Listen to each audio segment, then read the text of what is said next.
Hello friends, welcome है एक Indian polity में भारतीय राज्य व्यवस्था में, जिसमें भारतीय राज्य व्यवस्था में संवैधानिक विकास के साथ साथ संविधान के निर्माण के बाद अब संविधान टॉपिक आज चलेगा संविधान सभा के गठन की मांग हो चुकी थी। उसके बाद संविधान को गठन किया जा रहा था संविधान के लिए, उसके लिए समिति बनाई जा रही थी संविधान सभा के गठन के लिए। एक संविधान सभा बनाई जा रही थी, उसमें सदस्यों को रखा जा रहा था। उसी पर हम लोग बात करेंगे। अगर आपने अभी तक चैनल को सब्सक्राइब नहीं किया तो चैनल को सब्सक्राइब कर लें, लाइक करें, जिससे आने वाली वीडियो आपको मिलती रहे। सब्सक्राइब करने के बाद एक बेल आइकन होता है, उसको ऑल पर प्रेस करें, जिससे कि आपको मेरी सारी वीडियो मिलती रहे एक नियमित अंतराल पे, एक नियमबद्ध समय पे, और आपकी तैयारी अच्छी चलती रहे। तो इंडियन पॉलिटी में, भारतीय राज्य व्यवस्था में, पॉलिटी में जो पॉलिटी विषय होता है उसमें संविधान आता है। साथ ही साथ संविधान के साथ साथ उसके संविधान को किस तरीके से कब बनाया गया था, उस संविधान सभा में सदस्य कितने थे और कितने सदस्य ने हस्ताक्षर किए संविधान पर, और क्या क्या समितियां थी, उनके अध्यक्ष क्या थे, सदस्य क्या थे, ये सारी बातें भी प्रश्न में आती हैं। तो चलिए शुरू करते हैं वीडियो को। वीडियो में टॉपिक मैंने आपको छोड़ा था कि संविधान सभा के निर्माण। संविधान सभा को निर्माण के बाद मैंने आपको यहाँ पे कुछ और टॉपिक बताए थे। उसके बाद मैं आज आपको टॉपिक बताने वाला हूँ संविधान सभा का गठन। तो संविधान सभा का गठन किस प्रकार हुआ उस पर मैं बात करूंगा। तो संविधान सभा के गठन की बात करें तो संविधान सभा का गठन हुआ था कैबिनेट मिशन योजना के द्वारा। कैबिनेट मिशन योजना द्वारा सुझाए गए प्रस्तावों के तहत, कैबिनेट मिशन योजना जो थी, कैबिनेट मिशन योजना द्वारा सुझाए गए प्रस्तावों के तहत नवंबर 1946 में संविधान सभा का गठन हुआ था। कब? 1946 में। 1946 में संविधान सभा का गठन हुआ था कैबिनेट मिशन के आधार पर। आप पूछ सकता है कि संविधान सभा का गठन कैसे हुआ। तो संविधान सभा का गठन हुआ कैबिनेट मिशन के आधार पर। कैबिनेट मिशन योजना के आधार पर संविधान सभा का गठन हुआ। कैबिनेट मिशन योजना के आधार पर कैबिनेट मिशन योजना द्वारा सुझाए गए प्रस्तावों के तहत नवंबर 1946 में संविधान सभा का गठन हुआ। योजना की विशेषताएं इस प्रकार थी। क्या क्या विशेषताएं थी? संविधान सभा की कुल सदस्य संख्या 389 होनी थी। संविधान सभा की कुल सदस्य संख्या 389 होनी थी। इनमें से 296 सीटें ब्रिटिश भारत और 93 सीटें देशी रियासतों को आवंटित की जानी थी। तो संविधान सभा की कुल सदस्य संख्या 389 होनी थी, उसमें से 296 सीटें ब्रिटिश भारत और 93 सीटें देशी रियासतों को दी जानी थी। ये बात रहनी थी। ये बात इसमें रहनी थी कि संविधान सभा जो होगी उसमें 296 सीटें जो होंगी ब्रिटिश भारत के लिए और 93 सीटें देशी रियासतों को दी जाएंगी। टोटल सीटों की संख्या थी तो 389। अब यहीं से प्रश्न आता है कि संविधान सभा में सदस्य संख्या कितनी थी? 389 थी। इनमें से 296 सीटें किसको मिलनी थी? ब्रिटिश भारत को, और 93 सीटें देशी रियासतों को मिलनी थी। ये महत्वपूर्ण बात थी। अब पूछा जाना चाहता है कि संविधान सभा का गठन किस योजना के अंतर्गत हुआ। तो संविधान सभा का गठन कैबिनेट मिशन योजना के अंतर्गत हुआ। संविधान सभा का गठन किस योजना के अंतर्गत हुआ? संविधान सभा का गठन कैबिनेट मिशन योजना के अंतर्गत हुआ।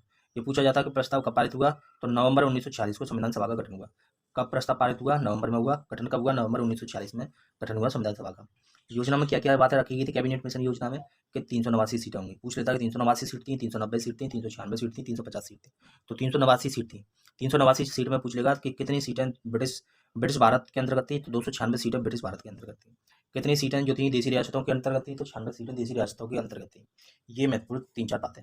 आगे बढ़ते हैं। भारत को आवंटित की गई भारत को आवंटित की गई चीज़ों में और देखते हैं क्या क्या बातें थी। भारत को आवंटित की गई उसमें निम्न बातें रखी गई थी। 296 में से 292 296 में से 292 296 में से 292 सदस्यों का चयन 11 गवर्नर प्रांतों और 4 का चयन मुख्य आयुक्तों प्रांतों से होना था। 4 का जो चयन होना था मुख्य आयुक्तों के प्रांतों से होना था, और 11 और 292 का चयन जो होना था ब्रिटिश प्रांत के लिए। ये 296 रखी गई थी ब्रिटिश भारत के लिए। तो 296 में से 292 सदस्यों का चयन होना था, वो गवर्नरों के प्रांतों से होना था। गवर्नर थे जो उनके प्रांतों से होना था। और 4 का चयन मुख्य आयुक्तों के प्रांतों से होना था, प्रत्येक में से एक। तो ये सारी बातें आपको याद रखनी है कि 296 सीटें थी। टोटल सीट थी 389 सीटों में 296 सीटें उसको दी गई, और उसके बाद 93 सीटें देशी रियासतों को दी गई। देशी रियासतों की बात अभी नहीं कर रहे हैं, अभी बात कर रहे हैं केवल 296 ब्रिटिश प्रांतों को दी गई सीटों की। ये सारी बातें हो रही हैं। उसके बाद ये बात रखी गई थी इसमें से प्रत्येक में हर प्रांत व देशी रियासतें। अब ये बात रखी जा रही है हर प्रांत जो था, हर प्रांत व देशी रियासतें, हर एक प्रांत व देशी रियासतें अथवा छोटे राज्यों के मामले में राज्यों के समूह को उनकी जनसंख्या के अनुपात में सीटें आवंटित की जानी थी। उनकी जनसंख्या के आधार पर सीटें आवंटित की जानी थी। किसके आधार पे? छोटे राज्यों के मामले में उनकी जनसंख्या के अनुपात में सीटें प्रांतों में उनकी जनसंख्या के आधार पर सीटों को आवंटित या बांटा जाना था। मोटे तौर पर कहा जाए तो प्रत्येक 10 लाख लोगों पर एक सीट आवंटित की जानी थी। अगर और थोड़ा जानने की कोशिश करें कि कितनी संख्या में किनको कितनी सीट मिली, तो हर 10 लाख पे ये माना जा रहा है कि हर 10 लाख पे एक सीट बांटने की बात की जा रही थी। 10 लाख लोगों पे एक सीट आवंटित की जानी थी। ये सारी बातें की जा रही हैं संविधान सभा के गठन के लिए। टोटल सीटों की संख्या है 389, 296 ब्रिटिश प्रांतों के लिए और 73 हो गए उसके देशी रियासतों के लिए, और 296 में से 292 हो गए 11 गवर्नरों के प्रांतों और 4 चयन मुख्य आयुक्तों के प्रांतों से। हर प्रांत व देशी रियासतों को उनकी जनसंख्या के अनुपात में सीटें आवंटित की जानी थी। ये सारी बातें इसमें रखी गई। ठीक है, तो आगे चलते हैं। और क्या इसमें बात करी गई थी? इसमें बात यह की गई थी कि प्रत्येक ब्रिटिश प्रांत को आवंटित की गई सीटों का निर्धारण 3 प्रमुख समुदायों के बीच उनकी जनसंख्या के अनुपात में किया जाना था। प्रत्येक ब्रिटिश जो प्रांत था उसकी आवंटित की गई सीटों का निर्धारण कैसे किया जाना था? सीटों का निर्धारण तीन प्रमुख समुदायों के बीच उनकी जनसंख्या के अनुपात में किया जाना था। जनसंख्या का अनुपात क्या था? 3 लोगों में बांटना था। कौन कौन से? मुस्लिम, सिख और सामान्य। ठीक है, सामान्य लोगों में किया जाना था। सामान्य में अन्य लोग भी आते थे, मुस्लिम, सिख और सामान्य। तो ये बात इसमें रखी गई थी।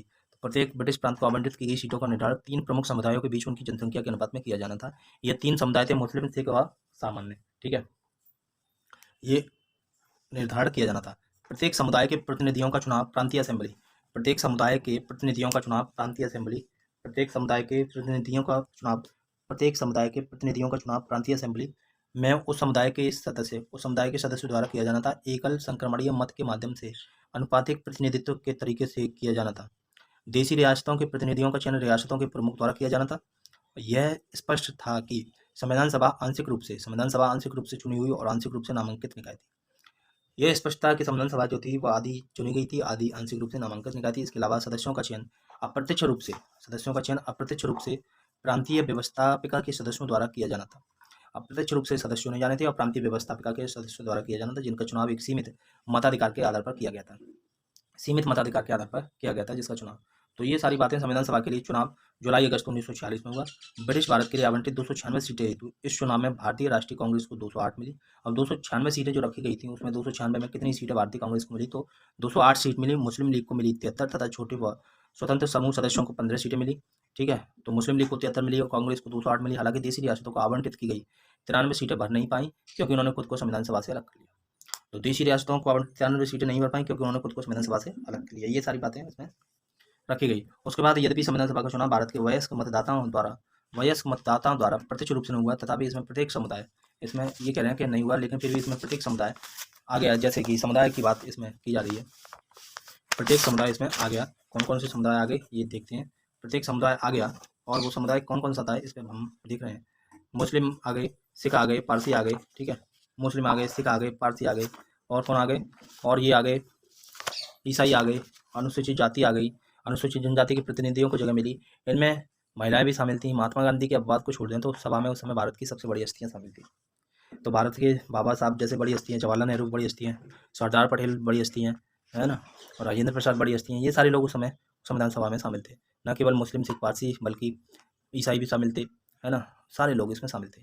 ये सारी बातें संविधान सभा के गठन की बात हो रही है। तो मैंने आपको बताया कि संविधान सभा के गठन के बारे में। तो ये सारी बातें संविधान सभा के लिए बनी थी।